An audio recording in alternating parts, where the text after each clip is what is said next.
Anggota Brimopolda Maluku yang diduga menganiaya seorang remaja di Kota Tual, Maluku ditetapkan sebagai tersangka oleh Kepolisian Polres Tual. Ia ditetapkan sebagai tersangka setelah terbukti melakukan perbuatan hingga menghilangkan nyawa seorang siswa tersebut.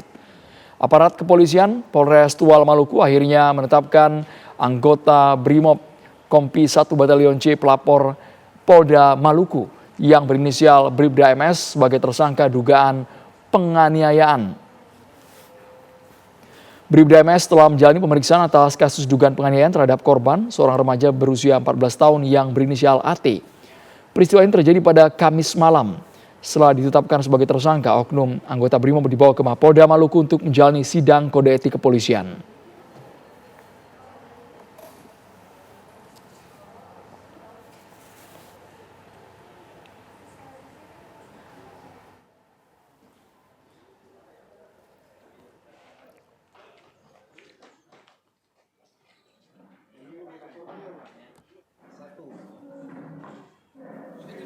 Kami akan berbincang dengan orang tua korban, Bapak Rijik Fikri Tawakal, mengenai peristiwa yang menimpa korban saat itu. Selamat sore, Pak Rijik. Sebelumnya kami juga turut berduka atas apa yang dialami oleh anak Bapak. Kami ingin tahu, Pak, sebenarnya pada Kamis malam atau dini hari, apa yang sebenarnya terjadi? Ada 2 orang waktu itu, anak Bapak dan juga kakaknya yang tiba-tiba di-stop oleh oknum Brimob ini, Pak. Ya, selamat sore. Ya, saya agak sedikit mengulas tentang kronologinya.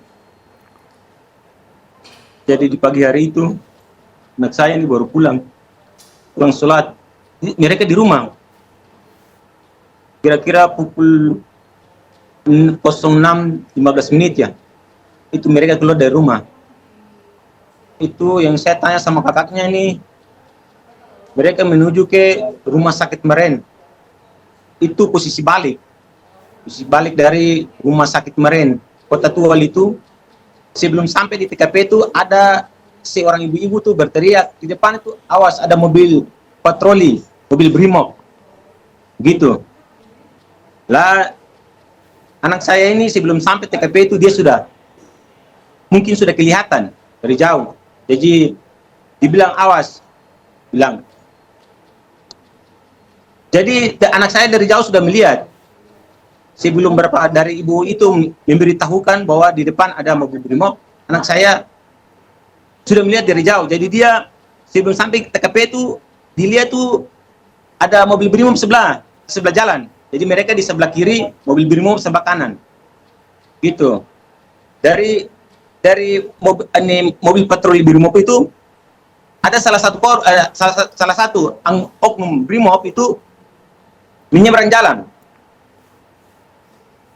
Nah, menyeberang jalan itu dia menyeberang jalan dan dia sampai di pembatas jalan. Nah, di pembatas jalan itu ada pepohonan. Jadi dia berdiri di pepohonan itu. Dia melihat, mungkin dia sudah melihat anak saya itu dari jauh mungkin. Mereka berdua sendiri. Ya menurut informasi dari anak saya itu mereka berdua sendiri, tidak ada konvoi. Itu anak saya yang lihat.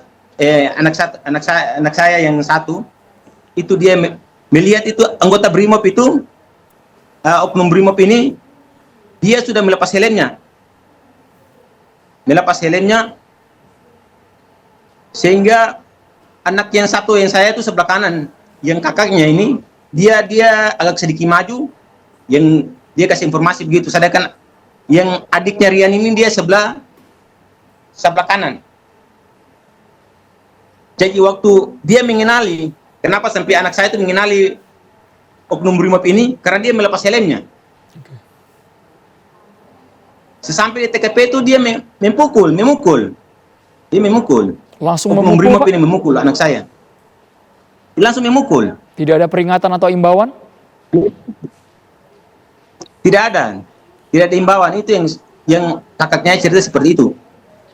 Dia memukul itu anak saya dari depan. Tidak ada apa-apa, tidak ada. Yang setahu saya itu kakaknya ceritanya seperti begitu. Itu dia mukul itu, kenal itu mukanya itu sempat, katanya motornya sempat jalan baru jatuh. Jatuh motor jalan sendiri, tabrak kakaknya. Itu motornya ada, itu lihat motor. Kalau memang betul yang dibilang itu motor kecepatan tinggi, motornya itu baik-baik saja. Begitu. Pak Rizik, mengenai tuduhan adanya balap liar yang melibatkan anak Anda, apakah benar kabarnya seperti itu Pak Rizik?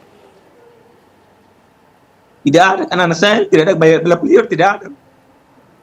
Cek aja anak yang korban ini, coba dicek aja. Cek di sekolah atau di sini. Itu informasi menyesatkan. Berarti Kalau memang anak saya itu iya, tidak ada itu sama sekali. informasi yang salah.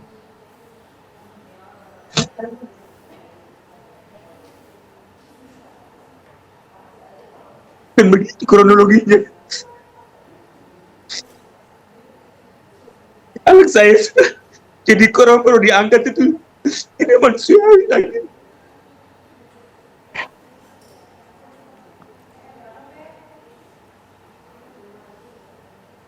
Nah ini istri saya ini sampai sekarang ini sok. Orang anak saya yang satu ini sekarang ini mau dirujuk ke Ambon, besok ini tangannya ini patah.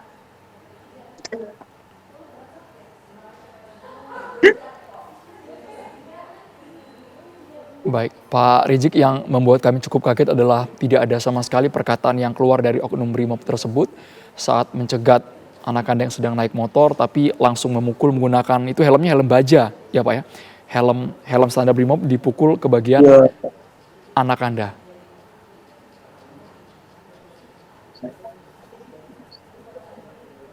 Kalau untuk kondisi Iya, Pak, kakak betul. gimana Bapak?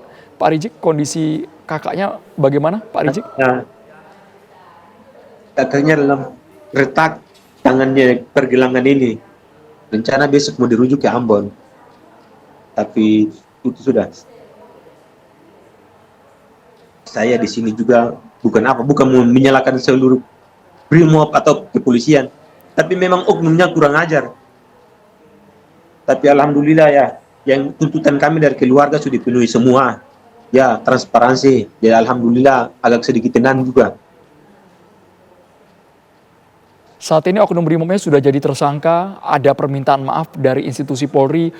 Poin-poin tuntutan yang diinginkan oleh pihak Pak Rizik apa saja Bapak?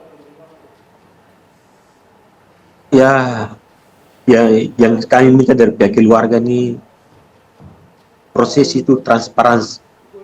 Toh jangan tertutup buat kami keluarga, ini permintaan kami itu. Tapi memang alhamdulillah dari pihak kepolisian sudah memenuhi tuntutan kami. Ya, jadi kami berharap ke depan itu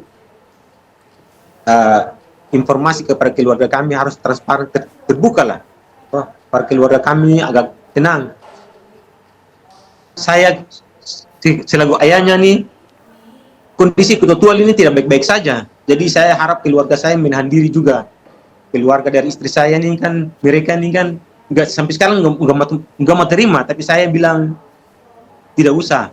Kan kita sudah serahkan ke pihak kepolisian, jadi kita harus ikut proses yang ada. Itu tentang kami keluarga seperti begitu. Baik, Pak Rizik Tawakal, sekali lagi kami turut berduka atas tragedi yang dialami anak Anda, dan kita semua berharap proses di kepolisian berlangsung transparan, hukum betul-betul ditegakkan secara adil. Terima kasih banyak Pak Rizik. Assalamualaikum Pak Rizik Tawakal.